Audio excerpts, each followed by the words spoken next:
Coming up on tonight's show, we'll show you how the Trump administration is planning to purge millions of voters from the voter rolls. But lucky for us, there was nothing worth voting for anyway. Let the purge begin. And I'll bring you the suppressed story of the FBI now acting as a security service for some of the biggest criminals in the world. I don't mean big, like largest criminal. I don't mean like waist size. I mean like criminality, criminalism, obese criminalism. Please tell me the camera's off. Plus, we'll give you step-by-step instructions on how to fight back against your employers. But be forewarned, you'll have to bring your own nunchucks dipped in pig's urine. It's BYONCDB urine. All that and more, starting right now.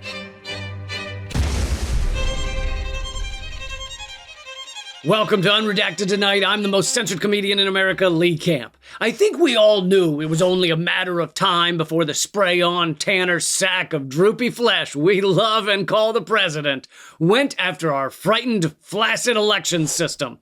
But that's part of the problem. Before Trump even gets going, our elections are already a dumpster fire. There are 3-card money games on the streets of Bucharest happening right now that are more legitimate and reliable than U.S. elections. And after playing them, you feel better about yourself. You do, than voting, at least.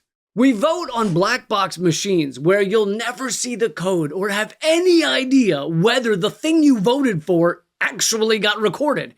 That arcade game where the claw comes down and tries to pick up the stuffed animal with the strength of an arthritic 90-year-old grandma with low blood sugar. That game has more accountability than our elections.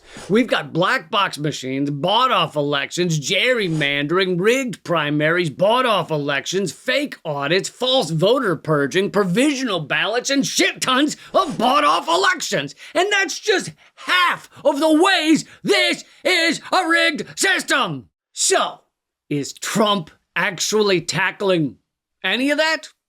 The executive order directs the Department of Homeland Security to team up with DOJ to review states' publicly available voter registration list and available records concerning voter list maintenance activities and compare them against federal and state records in search of voter fraud committed by non-citizens.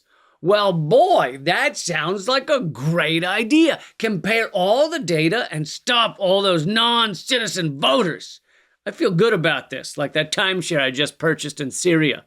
It comes with a parking spot. There's only one problem. Most of the data Trump and DOJ are talking about wouldn't even make it possible to tell exactly who someone is. Take Minnesota, for instance. For $46, anyone can get voter files, but there's a lot of data you don't get. You get year of birth, but not date of birth. You don't get things like personal identifying information. So it's about as possible to tell if they're a citizen from that information as it is to tell if they have 6 fingers on their right hand or they collect Pokemon cards. Then why would Trump and Musk want that data if it doesn't show citizenship? Well, because they can then pretend they figured out who it was. If Juan Carlos votes in Minnesota, they can go, that's clearly the same Juan Carlos as this other Juan Carlos who is not a citizen. Therefore, wipe all the Juan Carloses off the voter rolls, and what do you know? That's 128 people in one state just lost their vote. In fact, Trump tried a similar thing before. During his first term, a voting integrity commission led by Mike Pence and then Kansas Secretary of State Chris Kobach attempted to assemble a national voter file back in 2017 in pursuit of fraud. Kobach's office said they'd have identified 129 non-citizens who had registered since 2000. 129 people over 17 years. I'm no mathematician, but when you compare that to the total number of registered voters across America over 17 years, that 129 amounts to, carry the 1, draw a triangle, do not carry the 2, cross out the penis I drew, and you get all. That amounts to all. This is a non-problem in search of a solution that happens to purge millions from the voter rolls. One might Call this election fraud, if one were, being cheeky or accurate. Hold on. Wait just 1 minute. They said that Trump and Doge plan to purge all those voters from the rolls because they claim that they aren't citizens, but they actually are citizens. So can't all those people just then prove they are citizens and get back on the voter rolls? Easy peasy faux sheezy. Man, to answer that question, I wish we had top-level investigative sleuth and best-selling author Greg Palast. But alas, we do not. Gary, now's when you play the... Remember, the two main ways to prove you're a citizen are a passport and birth certificate. Well, there you go. Birth certificate. Who doesn't have a birth certificate? I mean, my brother doesn't, but that's because I made him out of pine cones and wild onions. I was a lonely child. Point is, not a problem to prove citizenship.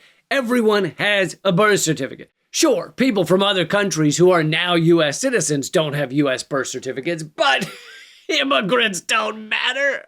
We care about immigrants less than Gavin Newsom cares about the 25 babies that were ground up and liquidated to make the baby oil he puts in his hair. Immigrants suck, and they can leave. All right, Elon Musk is African, and Melania is whatever she is. Well, okay, non-white immigrants can leave. Point is, birth certificate is plenty of proof for average Americans who are not immigrants. 69 million American women don't have their name on their birth certificate because they've changed their names upon marriage. Ew, there's that. So birth certificates are out, but passports will suffice. Not a problem. Only 1 in 3 black people have passports. Do you think that Trump knew that statistics? In fact, less than half of white Americans have passports. Oh, there's that. Okay, passports aren't going to do it either. Get rid of them. But not a problem because driver's license, huh? Duh. People can prove their identity and their citizenship with their driver's license. And no, your driver's license is not a proof of citizenship. Only 5 states mark citizenship on real IDs. Forget driver's licenses. They're awful. Throw them out. Or, better yet, do what I did when I was 16. Get a fake one that says your name is McLovin and just make sure it says citizen of the USA all over it, like at least 5 times. In fact, you might want to throw in there super citizen of red, white, and blue United Military Flag Stuff. Taylor Swift. Okay, so Trump, Musk are going after so-called alien voters, but in the process, they're making it more difficult for almost everyone to stay on the voter rolls. But how many people could it really be, right? How many voters are really going to lose their vote? Few hundred here, few hundred there. The state of Georgia is about to purge 466,000 voters, 4 times Trump's supposed victory margin in Georgia. 466,000 voters in Georgia about to lose their vote. Nearly 500,000 people in just one state? And how many states are there, Gary? 52. That sounds low, but we'll go with it. That means millions of voters purged who are legally allowed to vote. But here's the good news. An estimated 89 million Americans, or about 36% of the country's voting eligible population, did not vote in the 2024 general election. So of the 21 million people who Greg Palast says will lose their right to vote, about 7.5 million didn't give a shit anyway. You see, not giving a shit eases the pain. I find that's also true for football games and alimony payments. Here's another silver lining to this festival of ass clownery. The 2 main parties we're told to choose between during every election, they're both genocidal maniacs who don't give a f*** about you. I don't think I need to again go down the list of every horrific thing these 2 rotten douche parties agree on. It's a lot. It's longer than the list of health code violations at my favorite deep-fried sushi joint in Jersey City, New Jersey. Did you know rat cheese is a thing? But isn't that refreshing? The right to vote, which you thought was one of the defining characteristics of our country, is being taken away from millions of us. But it wasn't a real choice to begin with. Makes it feel so much better, doesn't it? And now it's time for a news segment where we dig down to the heart of crucial news stories. It's time for some layer cake. A recent document obtained via the Freedom of Information Act has shown that the FBI is now acting as rent-a-cops for the nation's CEOs. And by rent-a-cops, I mean they're sitting in their car for 48 hours peeing in bottles just to make sure a big oil CEO doesn't get spooked by a raccoon in their garbage can. The FBI assessment, titled Heightened Threat to Chief Executive Officers Following the Shooting of a Healthcare Senior Executive, is a striking illustration of the new and growing domestic war on terrorism. So, layer one. It's f***ed up to see the FBI so specifically devoting themselves to protecting the 0.001%, the people who have feudal serfs in tents at the foot of their driveway, living off the mountains of stuff they throw out each day. The people who have private jets to pick up their kids at school and only once a week accidentally suck a 6-year-old straight off the monkey bars into the jet engine. Layer two. Are most of these threats against CEOs truly real? We know that the threat to Brian Thompson, CEO of United Healthcare, was real, and Luigi Mangione has been accused of and arrested for that crime. And I am just torn up about that. Do I mean torn up about the death of Brian Thompson or the imprisonment of Luigi? Let's move on. Outside of that one case, how real are these threats? There are statements from top Trump officials seeking to label growing outrage against corporations as terrorism. Outrage is not terrorism unless, wait for it, it involves terrorism. Being outraged is our goddamn right as Americans. I'm outraged at all kinds of things. I'm outraged at trying to figure out my password for sky miles on an airline I haven't flown on in 15 years. I'm outraged at how bad vegan eggs are and how annoying small dogs are and how dental insurance is a scam, but then the second you don't have it, you get a dental bill for $7,000. Are now and laters not meant to be eaten by humans?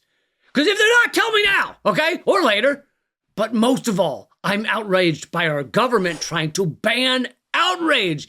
Outrage is our right, and you can have it when you pry it from my cold, dead id. Put that up your pipe and smoke it, Sigmund Freud. And yes, he did have a pipe, which should make it easier than trying to find a pipe. In this report about the huge spike in threats to CEOs, the FBI showed a tweet that said in response to a photo of a big Christmas lights display in Texas, I'll blank the CEO of Con Edison before I pay that light bill. Oh my God, this is clearly an active threat. We need to hunt down this guy and his giant ruthless militia before they can do any more harm. Only one problem. That tweet was what we call in the biz a joke, a ha-ha, a funny, a chuckle butt. And in terms of that giant ruthless militia backing up this awful threat, the post had 0 likes and 1 retweet. Shit. Looks like this joke brigade is not really getting off the ground, but it's definitely worth a heightened threat assessment from the FBI that is following around the richest CEOs in the country like they're gold diggers trying to get a date. I meant male or female gold diggers, okay? And male or female CEOs, okay? Please don't cancel me. Please help out. Just because it'll force me to appear on Joe Rogan and claim that white men are the most persecuted people in America. I'd rather claw my eyes out with a rusty garden rake. Please don't. So to answer my question from earlier, layer 2 of our layer cake shows no, these are not real threats the FBI is wasting their time on. It's just jokes seen by almost nobody. Layer 3. Who does the FBI choose to protect? They are clearly spending a lot of time and resources protecting CEOs, some of the richest and most privileged people in our country. Are there any other people who might need protecting in our country? Maybe the millions who die each year from poverty, which is now the 4th largest killer? Maybe the millions who die each year because their health care was either lacking, shitty, or non-existent? Maybe the millions who die each year because of corporate greed in one form or another. Is the FBI freaking out about those millions of people? Are they sleeping in their cars outside the home of a guy who lost his health care and then found out he had cancer of the ears the next day? Are they quietly weeping into their pee bottles? No, I think not. They're busy making sure the billionaire head of Bank of America doesn't have to wake up to a dick and balls spray painted on his Tesla, or a dead bird rubbed up against the side of his infinity pool, or some toilet paper totally ruining the look of his freshly waxed helicopter.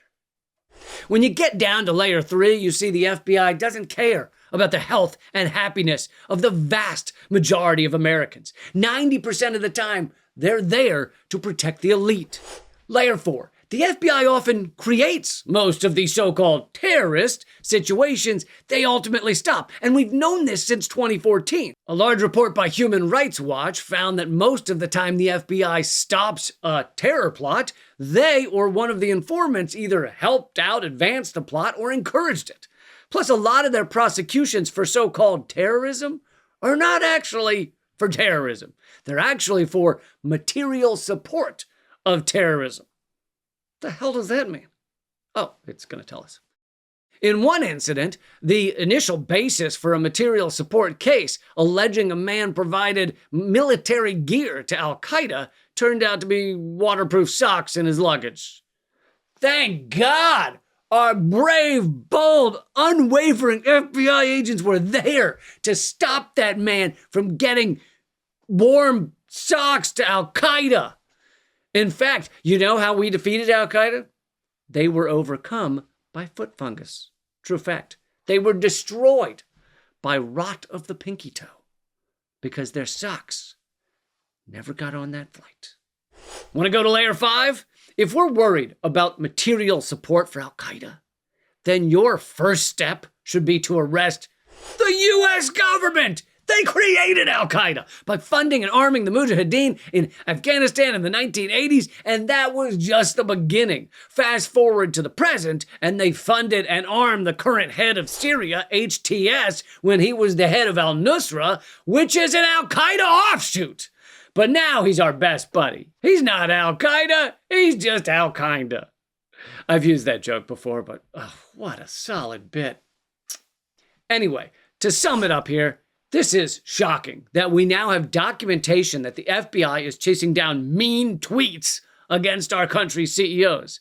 But the FBI has always worked for the ruling elite and against the real humans of this country. I don't consider CEOs real humans. They're mostly pus-powered tapeworms with genital warts of the brain.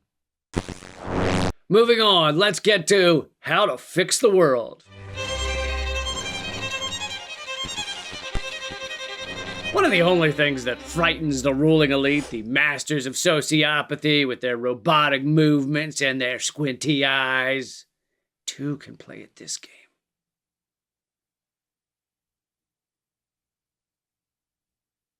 One of the only things they fear is when the workers unite against them.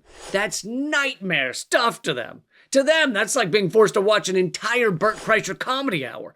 So whatever you do, do not organize a union in your workplace, because that would upset the bosses very much, and we definitely do not want to do that. They are the titans of industry. They have enough on their plates, like filet mignon and toasted panda bear eyeballs.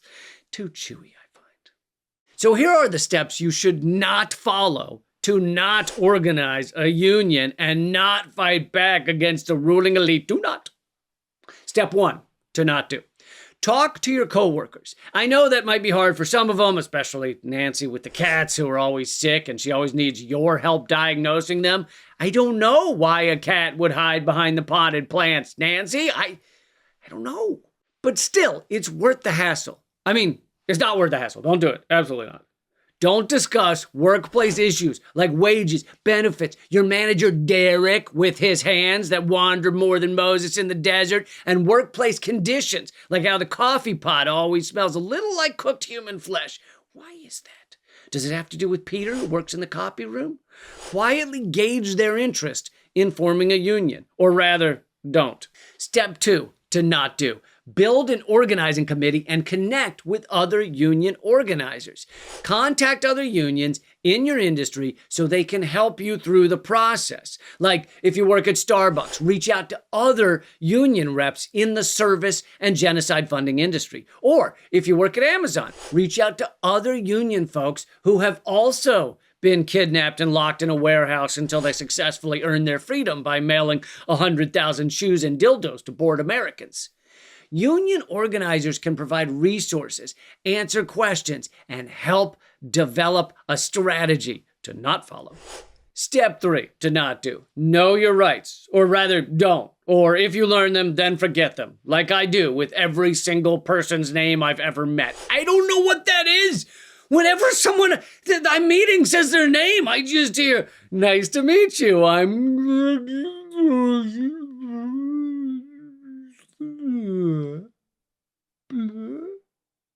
It's a pleasure." Anyway, educate yourself and your coworkers about your rights under the National Labor Relations Act, which protects the union activities you totally aren't involved in. Step 4, to not do. Sign union support cards. Gather signed authorization cards from a majority of employees to demonstrate support for unionization. Of course, cards are just the traditional path. You can also collect signed bags of collected scabs to demonstrate your love of management, signed Molotov cocktails to demonstrate your love of management, or signed pieces of the boss's car that happen to have all fallen off all today. Step 5, to definitely not do. File for an election. Submit the cards or car parts to the National Labor Relations Board, NLRB, to request a union election. Continue campaigning during this period. Keep it up, or rather don't. You stop that. And finally, step 6, to not do. Win the election and negotiate. If the union wins, begin negotiating a contract to improve wages, benefits, working conditions, and have Derek's fingers surgically removed without anesthesia. If you're united, you'd be surprised how much you can achieve, but you shouldn't. Also, Donald Trump, upon taking office, immediately made the unprecedented move of firing one of the members of the National Labor Review Board. This decision leaves the NLRB without quorum and severely limits its ability to function.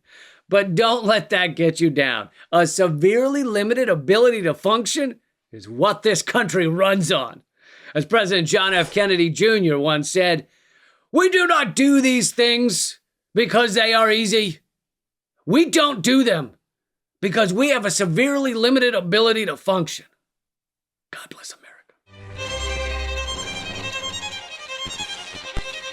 And here are your headlines from the future. Coming up next week, Pete Hegseth accidentally tells Maxim reporter that the biggest thrill of his job is snorting coke off of highly classified documents.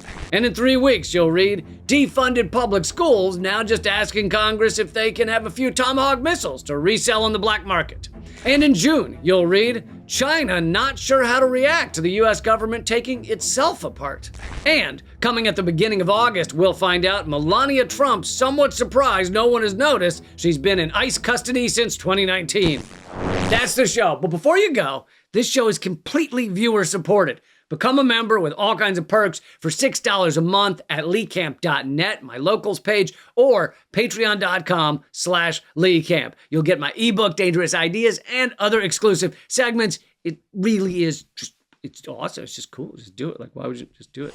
Also, please join the free email list by texting the word unredacted to 33777 inside the US, and share this episode with your friends and enemies.